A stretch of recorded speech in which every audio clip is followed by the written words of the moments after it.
the LBX show with your host, Brandon Wiley. Brought to you by the LBX Collective, your community to connect, engage, and inspire.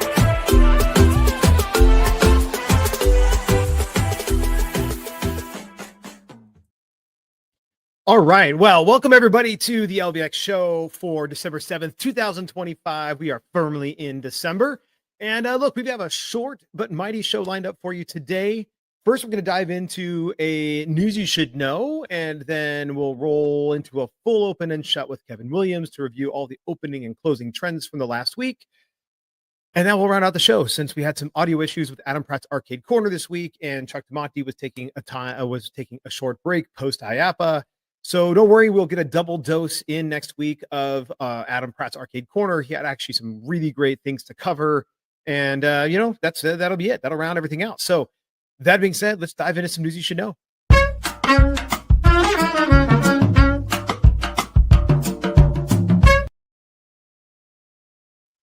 All right. So within just a few months, a month and a half, actually, we have the IAAPA FEC Summit coming up February 1st through the 3rd in Glendale, Arizona. And it is $499 for members, which is $100 less than it has been in the past. So that is awesome. It is an amazing deal. And there will be no snow because it is Glendale, Arizona, and it will be beautiful and the weather will be amazing. The mornings might be a little bit crisp still, but the days will be absolutely incredible. And I can't promise there won't be any rain. Sometimes that's happened, but that's all right. There won't be any snow, no snowmageddon. Nobody's getting rained in or snowed in, and they're not going to be able to go home. Everybody's going to have a great time out here, and so it'll be awesome. And so we also have Libby Gill. She's the keynote speaker. She is an internationally recognized leadership expert. She's an executive coach and a best-selling author, and so she's going to be sharing insights on leading with clarity, engaging teams, and driving meaningful growth in an industry that is changing, and really need to be thinking about how are you staying up to speed and making sure your leadership is guiding your company and guiding your venue and your team in the right direction. So she's a former head of communications for Universal, Sony, and Turner Broadcasting. So brings tons of experience helping organizations just navigate transformation and building high performance cultures. The overall theme of the education is play the long game, build a lasting legacy. And there's going to be 3 locations as well that we'll be visiting. There's 2 confirmed already. This is Fat Cats. They're a Cinetainment concept out of Utah, but we actually have a number of locations here in the Valley. I say here because that is where I'm based, is in the Phoenix area, not in Glendale on the east side. That's the west side, but it doesn't matter. You'll understand when you get here. And then Pecan Lake Entertainment, which is a really unique facility. I've been out there a number of times. It's on the east side, so it is a bit of a trek from one place to the next, but it's worth going out and taking a look at. One of the other things, too, I think is cool, it's brand new this year, is the FEC Foundation Scholarships. The IAAPA FEC Foundation Scholarship is going to be raising money via a wacky golf event. So a lot of times, you have a golf tournament or whatever that's there to raise money for the foundation. This, in this case, is a golf tournament, but is a wacky golf tournament. And so it will be benefiting the IAAPA Foundation specifically for the FEC Foundation Scholarship. It is a separate ticketed event. It is $100 for that ticket. So highly encourage you to do that if you have the ability, have the means, and want to support the IAAPA Foundation. I will definitely be joining that wacky golf event because I like wacky golf. And so I'm going to go ahead and do that. All right. So that is the update on the FEC Summit. You can register, obviously, on IAAPA's website, IAAPA.org. Highly recommend that you go and get yourself a ticket. All right, that is it for the IAAPA FEC Summit news. The next thing I wanted to talk about is the fact that a couple of weeks ago, just actually the week of Thanksgiving, so just a week and a half ago, announced I released a 3rd degree with Michael Browning. He's the CEO of Unleashed Brands, the founder of Urban Air Adventure Parks, and it was a great conversation with him. And thought I would just play a quick little clip so you can see what that is, and you can then go to our YouTube channel or any podcast platforms. Any of your favorite podcast platforms, and download and listen to or watch the 3rd degree with Michael Browning. Here's a quick little clip. Back to the start. So when you first opened Urban Air in 2011, what problem, maybe it was a problem, maybe it wasn't, but maybe you're just trying to do something cool. What problem were you trying to solve for your guests or for yourself or, for the industry? Because the whole trampoline park industry was really young at that stage. Yeah, I think that for me, it was more opportunity recognition necessarily than problem solving. I would say when I started Unleash, which I'm sure we'll talk about later, that was definitely Mhm. problem solving. But for Urban Air, it was really opportunity recognition. I had started a data and analytics company in college, and I had actually sold that to a family office out of Santa Barbara, California. And I was traveling around the world doing different projects with them, and I stumbled upon one of the first trampoline parks. So when I opened Urban Air in 2011, I think we were like the sixth trampoline park in the country. So I don't take credit for necessarily inventing that category or necessarily inventing that concept, but All right. So a little bit of a weird transition there, but it's all right. So that is just a little clip of the conversation with Michael Browning. It was a fantastic hour long, just under an hour long conversation with him, and highly recommend. There's lots of great nuggets, not only in the history of Urban Air and Unleashed Brands, but also just leadership nuggets, cultural nuggets as he's built out and scaled teams across multiple different brands over his years of leadership. So highly recommend definitely going and giving that a watch and a listen if you haven't already. All right, the next thing up is Chuck E. Cheese has a new Christmas special, an actual animated Christmas special that was released worldwide on Thanksgiving Day, November 27th. So I think most of the world doesn't care that it was Thanksgiving Day, but in the US anyway, they care that it was Thanksgiving Day, but the rest of the world still got it on November 27th, no matter what. And the special introduces a festive story intended to establish basically a new family tradition. They want to make this something that's a tradition every year. And they plan to have expanded content distribution as well, limited holiday merchandise, and then they had some pretty cool watch party events. So it's streamed in both English and Spanish and is available currently even on Prime Video as well as the official Chuck E. Cheese YouTube channel. And they also have recently launched a Chuck E. Cheese in Espanol channel, and so you can do that. That is also on YouTube. And then they will do their additional distribution of, across all their Chuck E. Cheese branded platforms, which is their partner channels. We've talked about in past shows that Chuck E. Cheese Entertainment, EC Entertainment, has created partnerships with Happy Kids and Kid Doodle. They also have a presence on Roku, Samsung, LG, and Fire TV. And so, also Sony Music released two original songs specifically created for the animated special. They also released those on the 24th of November in advance. And so it just basically, increases that reach. You can also buy, as I mentioned, the licensed holiday apparel, which is available on Amazon and also the official Chucky shop. It's the tees, like t-shirts, hoodies, pajamas for adults, youth, and toddlers, all featuring these new animated characters. And then holiday digital invites are available through Evite. So if you're running a holiday party or whatever, and you want to use their stuff, you can do it on the holiday. That you can use Evite and use their holiday digital invites. They're also working with Zigazoo Kids, which is kid content creators, to create a fun, dance safe, and engaging content. Building buzz for the special social premiere. So one of the cool things I thought they did though was that they also offered a watch party events in advance, so you could have watch party events on November 23rd. I know this is in the past, but these are things to think about and how you might be able to do something like this for your own brands or for your own IP or for your own venues.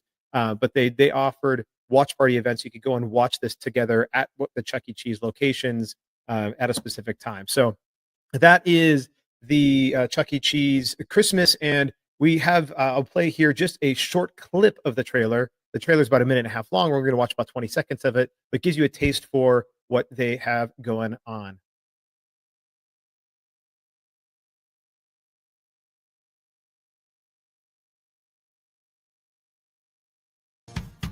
Who is this elf everyone keeps talking about? It's like he's purposely sabotaging our plans. Okay, guys, it's time to get creative, Chuck E. Cheese style. What would we do without Christmas? You want to throw a surprise party for Santa Claus? The guy who knows when you're sleeping and when you're awake? Man, you were not kidding about this one. I was just getting warmed up.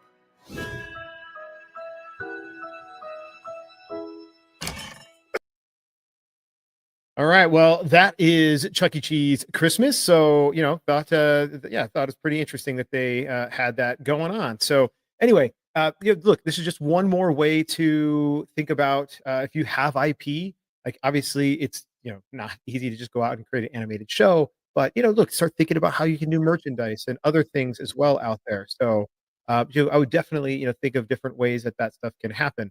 All right, the last thing I want to talk about in this news you should know segment is is Outbreak. So we've got here. This is a special edition version of Zero Latency's Outbreak game, I guess we'll call it, Outbreak experience. And they did this last year. And so because it was so well received last year that they are bringing it back, they call Slay Season mode of Outbreak. So the zombies are dressed up with like Santa hats and everything else. You can currently now at any Zero Latency location book this through January 4th. And this is just, again, their holiday twist on this where there's snow is everywhere, and the zombies are dressed like Santas, and there's jingling sleigh bells and lots of chaos and everything else. And so they just, look, it was really super popular, and so they decided to go ahead and do it again. And I also have a quick clip here we'll play of the trailer.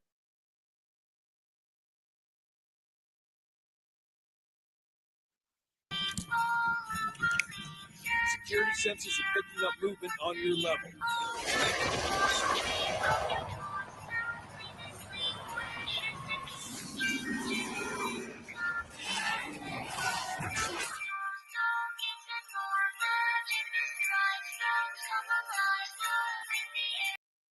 So there you go. That is, that is the Slay Season version of Outbreak. And alongside Outbreak, Slay Season, they also just announced the release of Outbreak 2, Mall Mayhem. And so this is basically the same, Outbreak, but now in a mall. And there's a bunch of other new monsters and everything else. And this is actually the first time that they've developed a sequel internally at Zero Latency. And so they actually developed the entire game internally at their headquarters.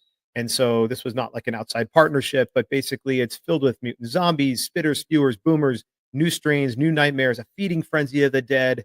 They say unlike anything the players have seen before. So apparently Outbreak has been one of their most successful titles. And so you now have Outbreak 2 coming out. So look, you can go play Slay Season until January 4th. And then after that, you can play Outbreak 2. Check that out, Mall Mayhem. So that is where Zero Latency is going. The reason I bring up the Mall Mayhem, or excuse me, the Slay Season is, again, finding ways to implement holiday seasonal stuff that you can bring into your venue. And sometimes it's just a matter of finding the right product and attraction partners that are doing the work of actually having overlays, seasonal overlays to the existing attractions to help drive that repeat visitation. If you have Zero Latency in your location, highly recommend using the Slay Season opportunity as a way to go out and market to bring people back in to experience something that's a limited time only. The more that you can do limited time only seasonal things, the more you can drive and increase that repeat visitation from 1.4 to 2.2 to 3.7 visits per year. So that is the everything on news you should know. Coming up after the quick break, we will have Open and Shut with Kevin Williams.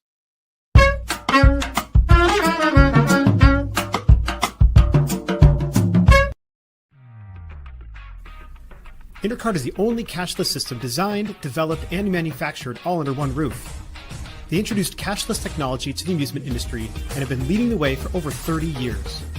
Cashless systems from Intercard increase customer spending, guest satisfaction, and boost revenues by up to 30%. Intercard is so proud to be serving the amusement industry, and if you aren't already part of their global family of customers, they hope you will become one soon.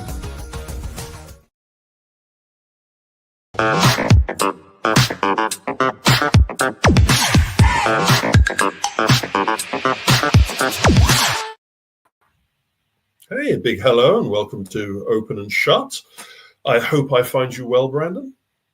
Doing well, yeah. This is the first Open and Shut, like actual, post IAAPA Expo. So I'm sure we've got a lot ready to review. Well, yeah, they have been building up as always. Pause at the correct moment if I go through too fast, but we got a lot here. Seeing 12 facilities this close to Christmas opening their doors kind of tells you that the momentum has not stopped. I can tell you from putting together the list is a constant process, and we're going to have quite a few in January as well. So read into that whatever you want, but let's jump straight into it. And An interesting one here, our friends at Amazing Escapes is not a new facility, but what they have done is they've added a brand new core attraction to their facility. They have put in what I would call an immersive interactive experience or enclosure, but they're looking this as a kind of immersive interactive projection game environment, very reminiscent of what our friends at Innerwise have done, but on a much larger scale, offering an interactive game experience. Fusion Games is the developer behind this one, and it popped up on my radar just as we were ending IAAPA.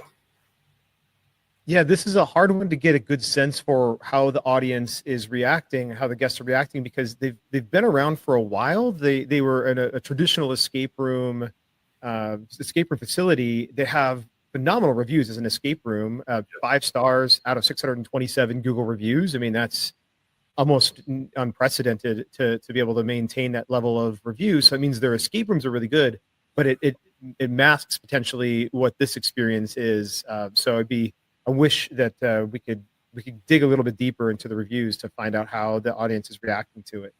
Reading between the lines, it's clear that the organizers of this escape facility understand their audience and how to achieve a repeat audience, and it shows the level of engagement that they can, fundamentally go in and shake up their operation by dropping in a digital entertainment on top of their physical entertainment. As you say, we need to get a lot more information about this. I get the feeling this isn't the last of this type of enclosure that we're going to see escape room companies that care think about. Moving on, and our friends at Sandbox continue onwards. We're getting very close to their 80th. Well, their 70s and then their 80s. I know they have quite a spurt going on at the moment. 2 facilities down, another one in California. This is their 5th one in the Bay Area, where the previous one is just adding to their Arabian operation. I can't get too much of a handle on what's going on with their Middle East operation, but from their North American operation, we've been getting some interesting numbers over which facilities are doing very well and which facilities are seeing quite light operation. I'm going to try and put together something for a coming sound off in the new year, where we will just look closely at Sandbox, as well as some of the other large chains operations that are getting close to quite important pivotal financial directions. I've charted on this before that Sandbox is heading towards a reinvestment of some state based on their numbers, and we need to get a handle on how that's going to fit in. It will be interesting to, when we do that deeper dive, to really understand which locations, both by location and particularly the location placement within that location, within that region. So, for example, in shopping malls versus outdoor shopping malls versus standalone locations versus partnered locations, co-located with other experiences, etc., as well as obviously the specific region geographically where they are located, which ones are doing well and which ones are not. And hopefully, I would assume that they're giving some guidance to their franchisees based on their own data that they have internally. You're asking for a lot there. We will do a light touch on the details, because that's getting very close to an in-depth report. But you're right, those are all factors that need to be taken into consideration. My biggest interest is the facilities that are the oldest and performing the least well, need to have some kind of measuring device. But again, we can go into that in more detail. Our friends at Topgolf still opening facilities, or their franchisees are. This, of course, post announcement of their planned separation from Callaway and their development. This particular facility, from its announcement, which was a very bleak press announcement, doesn't sound like it's got anything additional to the mix. It is a run-of-the-mill rollout. It has VIP rooms. It has its 2 layers. It has multiple hitting bays. They didn't even in the press release, didn't even go into the detail of how many, but I think there were 50 something there. Anyway, at the end of the day, it is another Topgolf, adding to the 112 plus facilities. How many of those facilities are going to be with us following the separation from Callaway will be an interesting observation. Well, yeah, and this, oh man, I struggle with this one. They are a suburb of Cleveland, so technically, you know, they have Cleveland reach. I don't know if there's another Topgolf in Cleveland. I haven't done the quick search here. But this is, you know, Avon itself as a suburb has 25,000 people in its population. And, you know, obviously there are other suburbs in and around Cleveland, but it is on the outskirts of Cleveland. So it is not like it's like close in. So I do, you know, worry again, like this is a clear sign of saturation by Topgolf. The fact that they're having to go and reach further and further out to the edges of some of these more densely populated suburbs just to get space and to, you know, be far enough away from another Topgolf. I'm playing with a mental exercise at the moment of what you do with a dead shooting range entertainment facility. I wonder why I would be doing something like that. So moving on and making the haters in Japan unhappy, the Akihabara location that was so lauded by Sega and such a venerable facility that was then taken over by Genda when the blue cladding came off. Tears of woe from certain individuals in the internet. The usual suspects telling us that the arcade industry is dead, though I don't see many of them reporting about the reopening of the Akihabara facility now with its red and white livery and you know, populated with amusement. Again, not many people will be that familiar in the West with Silk Hat amusement operator. The way things are going, I'm waiting for Genda to turn up and acquire them. They have about 100 facilities operational, mainly in central Tokyo and outskirts in Japan, and taking over the Akihabara facility was an obvious one. And from, you know, the videos I've seen of the opening, it is more of the same, but with cleaner floors. But just as a quick aside, I appreciated the use of the word livery, especially given the Silk Hat name. So well played. An education has to be used for something one day, I suppose.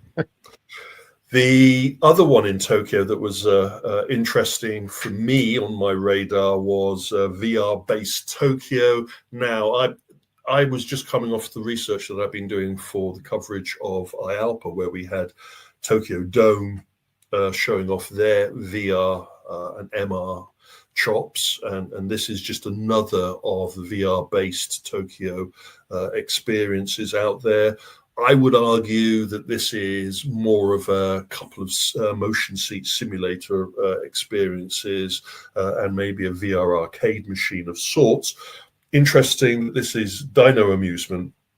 And surprise, surprise, Dino Amusement was acquired by Genda a couple of years ago. So this is our Genda moment, kind of.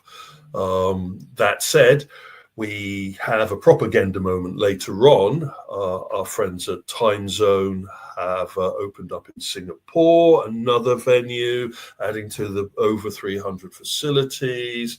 And then we jump around to another 8-10 billiards bowling opening up in Virginia. We talked about 810 recently with their taking over of Pinstripes facility, or one particular one, and possibly more. This one is a brand new opening.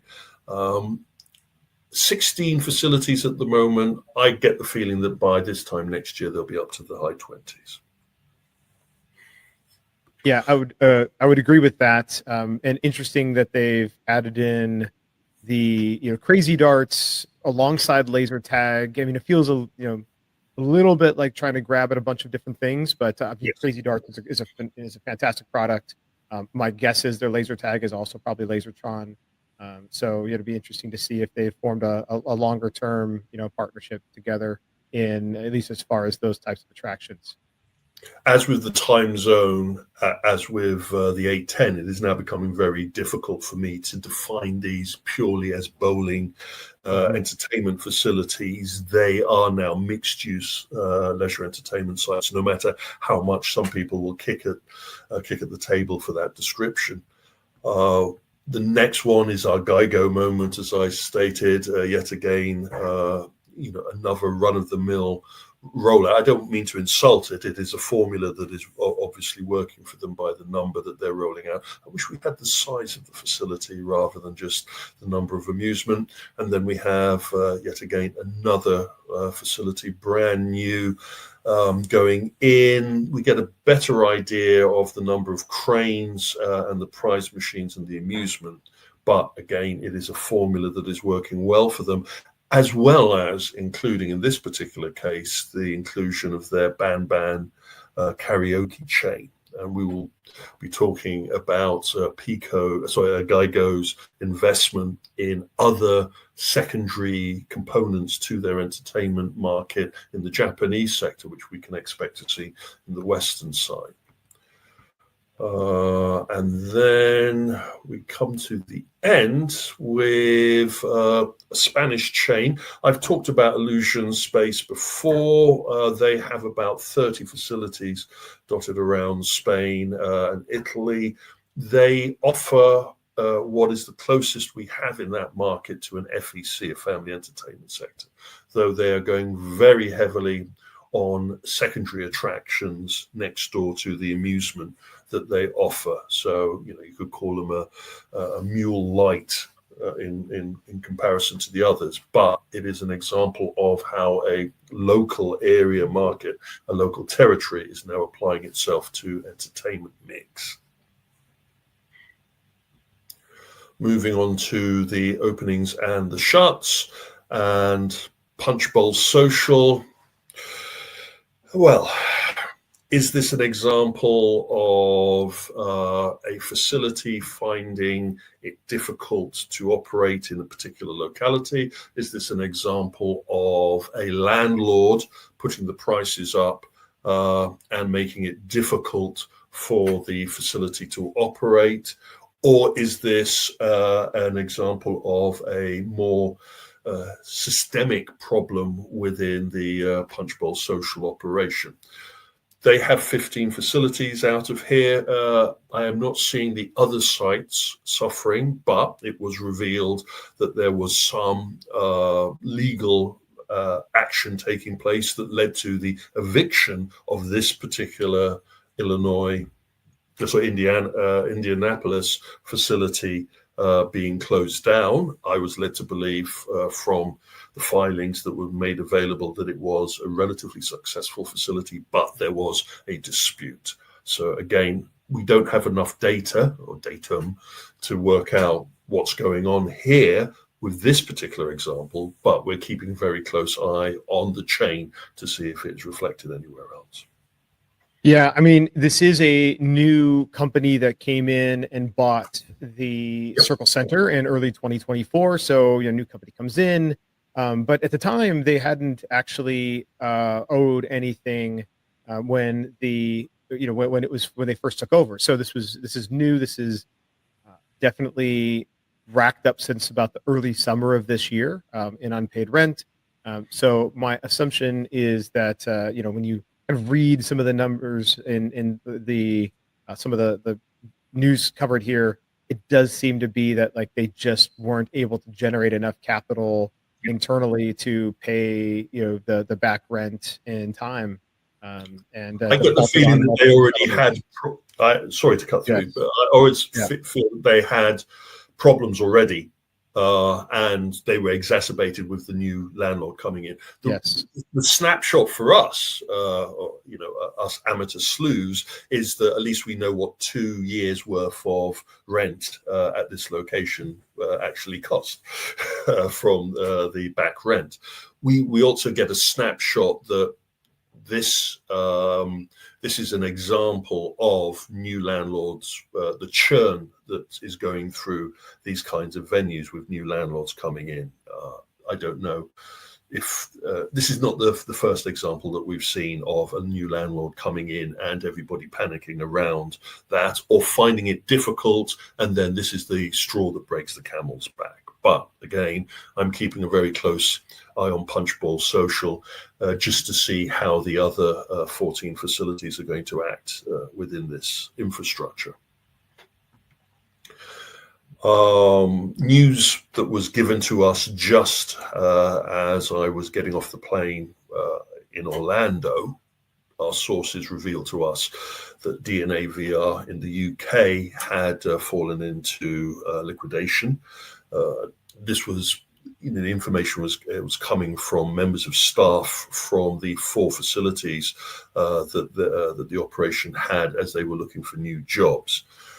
For those of you that aren't familiar, DNA VR was one of the earliest of the VR arcade approaches to the market. You open up a facility, you have a number of bays where you could put on the tethered VR systems of the day, play a selection of the games, tanning salon for the brain, as I always used to call them. It was a traditional approach and has now been gradually superseded by the free roam arena style approach to VR using the latest technology, And my concern was that DNA VR hadn't moved quickly enough with the times, though they had started to parachute in tanning bays as well as some space set aside for 4-player free roam arena experiences. All that said, they had stalled at 4 facilities where we needed to see more facilities to see an ongoing business. This is now the second London-based VR arcade style operation that has fallen into liquidation. It's actually the third. There's another company that's gone through a major change, and they actually found a buyer to take over their operations. This is systemic of what's happening with the older style VR arcade approach. Revolution. If you don't move with the times, then you're going to get run over. And it's a problem for me now to track all of the older VR arcades because sometimes their websites stay active and their TripAdvisors stay active, and you need to find out through staff leaving or full liquidation closure to see how many of these operations are still viable, especially in North America. But treat this as a line in the sand regarding the viability of the traditional VR arcade approach and how what we saw at IAAPA, everybody needs to up their game. Yeah. I mean, DNA VR is a great example of what you just said. You go to their website and there's no indication on their website whatsoever that they are closed unless you go to the actual Google listing, and then the Google listing does say permanently closed there. Their booking component is suspended, so you can't go and actually book. Thank if you want God. to book a slot. So thankfully, yes, exactly. Especially at this time of the year, that would be very disappointing to make a booking only to find out. Oh, I mean, that would lead to litigation for sure. Ultimately, if that really began to happen, but again, if they're in liquidation, what expectation would you have of getting your money returned? But this is this is what we talked about. This is differentiation. You need to be differentiated if you're doing something in VR, and the traditional VR arcade experiences just aren't differentiated enough from what you can get in home. I would argue that they could have offered a much more compelling experience, but they didn't want to because they had a formula that they felt was perfect, and they weren't prepared. They created this new version of their logo a couple of years ago, which I found abysmal, but they felt was satisfactory. I'm hearing stories now about unpaid license fees from the content that they were using. I'm hearing stories about staff being put into obvious difficult situations. For me, if you're going to do VR now, you have to learn from these lessons. I'm not going to claim that we have all the answers, but definitely there are a lot of lessons to be learned from DNA VR's departure, as well as the Otherworld VR that I commented about in London and their departure. Though for some in the industry, it's better to just brush this under the carpet rather than learn the lessons from the previous developers that have gone before them. That kind of wraps it up for this particular episode. Please, if you have any information regarding changes or restructurings within operations, hit me up on the LinkedIn or give me an email. I'm always, we will keep it on the down low if the information needs to be given in confidence, but I think it's important that at least we chart what's happening in our sector, especially with the changes that 2026 is going to bring to the table. Indeed.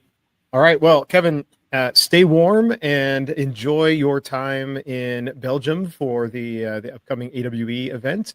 And we will see you on the next one. See you on the next one.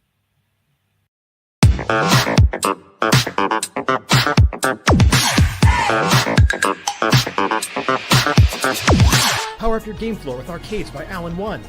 Whether it's perfectly pouring drinks in Dr. Pepper Soda Slam, grabbing official Butts on Things plushies, or defending cities from attack and missile command recharge, Alan One has something for every venue and arcade floor that will delight your guests. Each game is also enhanced with Major League Esports, a free app that tracks player top scores and brings guests back to your venue for more. Visit allen-one.com to learn more. That's allen-one.com. All right. Well, that was a great open and shut with Kevin Williams. And you know what? That is that kind of rounds out our show. Stay tuned for Sound Off number 101 with Kevin Williams on Tuesday, December 9th. With that, that's a wrap for this week's LBX show. This is Brandon Wiley signing off. Stay tuned and keep kicking ass.